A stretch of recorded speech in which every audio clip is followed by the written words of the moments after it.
जय श्रीमान नारायण। स्वागत है आप सभी का आज की इस नई वीडियो में। साथियों, श्री हरि की कृपा से, माँ लक्ष्मी के आशीर्वाद से आज हम आपको हमारे चैनल के माध्यम से कार्तिक मास के द्वितीय अध्याय की कथा सुनाने जा रहे हैं। आशा करते हैं आपको ये वीडियो अवश्य पसंद आएगी। साथियों, वीडियो पसंद आए तो वीडियो को लाइक करें। अगर आप चैनल पर नए हो और आपने अभी तक हमारे चैनल को सब्सक्राइब ना किया हो तो चैनल को सब्सक्राइब करके बेल आइकन अवश्य प्रेस करें ताकि आप ऐसे ही भक्ति पथ पर अग्रसर हो सकें। आइए साथियों, देर न करते हुए हम आज की वीडियो को प्रारंभ करते हैं। बोलिए गणेश भगवान की जय, बोलिए लक्ष्मी नारायण भगवान की जय। कार्तिक मास द्वितीय अध्याय।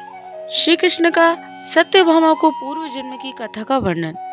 श्री कृष्ण भगवान बोले, हे प्रिय, जब गुणवती ने राक्षस द्वारा अपने पिता और पति का मरण सुना तो अत्यंत दुखी हुई और रुदन करते हुए विलाप करने लगी।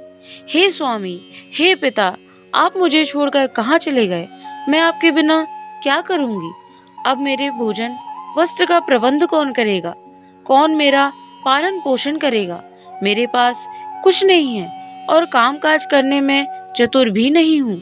तुम्हारे बिना मैं असहाय हूँ, मैं अकेली रह गई हूँ। अब मैं किसकी शरण लूँ? मैं विधवा हो गई हूँ। विधाता का मेरे ऊपर कोप हुआ है।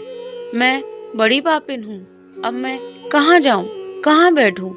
अब मैं कैसे जीऊँ? श्री कृष्ण बोले, कुकरी के समान विलाप करती हुई, हवा से हिलते हुए केले के पत्ते की तरह कांपती हुई गुणवती पृथ्वी पर गिर पड़ी। बहुत देर के बाद होश में आई। तदुपरांत फिर विलाप करने लगी और शोक रूपी समुद्र में डूब गई। पश्चात उस गुणवती ने घर की सब वस्तुएं बेचकर यथाविधि सावधानी से अपने पिता और पति की परलौकिक क्रिया की और उसी मायापुरी नगरी में विष्णु भगवान की भक्ति में तत्पर होकर इंद्रियों को वश में करके शुद्ध मन से शांति पूर्वक रहने लगी और आजीवन तक एकादशी तथा कार्तिक मास के व्रत आदि का यथावत पालन करती रही। हे प्रिय, ये दोनों व्रत मुझे अत्यंत प्यारे हैं, जिसके करने से भोग और मोक्ष की प्राप्ति होती है, पुण्य होता है, पुत्र और संपत्ति देने वाले हैं। कार्तिक मास की तुला राशि पर सूर्य निकलने पर जो मनुष्य प्रातः काल उठकर नित्य स्नान करते हैं, वह कैसा भी महापापी क्यों न हो, मुक्ति को प्राप्त होते हैं। जो मनुष्य कार्तिक मास में स्नान, जागरण, दीपदान और तुलसी के वृक्ष की पूजा करते हैं, वे विष्णु के समान स्वरूप वाले होते हैं। जो मनुष्य विष्णु भगवान के मंदिर में झाड़ना, सतिया काटना तथा विष्णु भगवान की पूजा आदि का कार्य नियम पूर्वक करते हैं, वे जीवन मुक्त होते हैं। जो कार्तिक में 3 दिन भी ये नियम पालन करते हैं, वे देवताओं की तरह पूजे जाते हैं। जो जन्म भर प्रत्येक वर्ष करते रहते हैं, उनका तो कहना ही क्या है। इस प्रकार वह गुणवती प्रत्येक वर्ष कार्तिक व्रत और भक्ति पूर्वक विष्णु भगवान का नित्य नियम पूजन आदि करती रही। एक समय वह वृद्धावस्था के कारण रोग से दुर्बल हो गई और जोर से पीड़ित होने पर भी धीरे धीरे चलकर गंगा स्नान को गई। जो ही पानी में उतरी, जाड़े के मारे थरथर कांपने लगी। उसी समय गुणवती ने आकाश से अपनी तरफ आता हुआ एक विमान देखा। उस विमान में शंख, चक्र, गदा, पद्म आदि आयुधों को लिए हुए विष्णु स्वरूप चतुर्भुजधारी पार्षद विद्यमान थे। वे गरुड़ की ध्वजा वाले अप्सराओं से युक्त उस दिव्य विमान में गुणवती को बैठाकर चंवर डुराते हुए बैकुंठ को ले गए।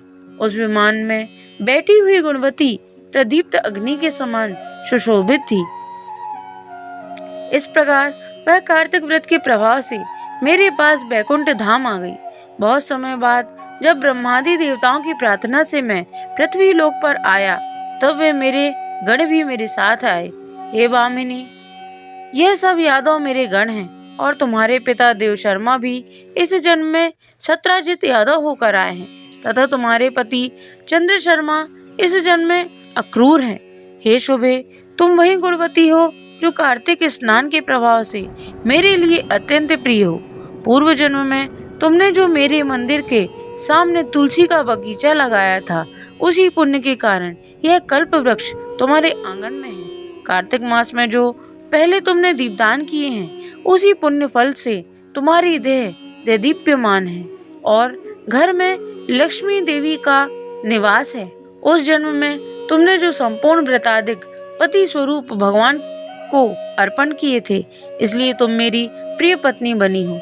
और तुमने जन्म से मृत्यु तक जो कार्तिक व्रत उपवास किए थे, उनके पुण्य प्रभाव के कारण हमारा और तुम्हारा कभी भी वियोग नहीं होगा।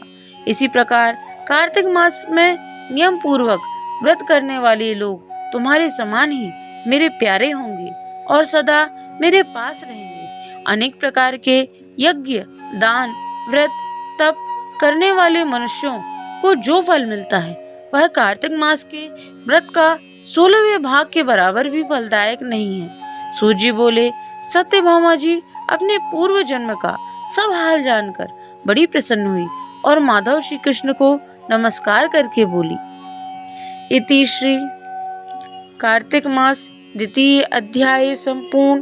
बोलिए श्री कृष्ण भगवान की जय, बोलिए लक्ष्मी माता की जय, बोलिए गणपति महाराज की जय। साथियों, तो यह थी कार्तिक मास के द्वितीय अध्याय की कथा। आशा करते हैं आपको यह वीडियो अवश्य पसंद आई होगी। साथियों, अगर आपने अभी तक हमारे चैनल को सब्सक्राइब ना किया हो तो चैनल को अवश्य ही सब्सक्राइब कर लें एवं बेल आइकन अवश्य प्रेस करें, ताकि आप हमारे चैनल पर प्रस्तुत की जाने वाली समस्त वीडियो का नोटिफिकेशन जल्द से जल्द प्राप्त कर सकें। आज के लिए साथियों इतना ही। आपका दिन मंगलमय हो। जय श्री मन नारायण, जय श्री हरि, राधे राधे।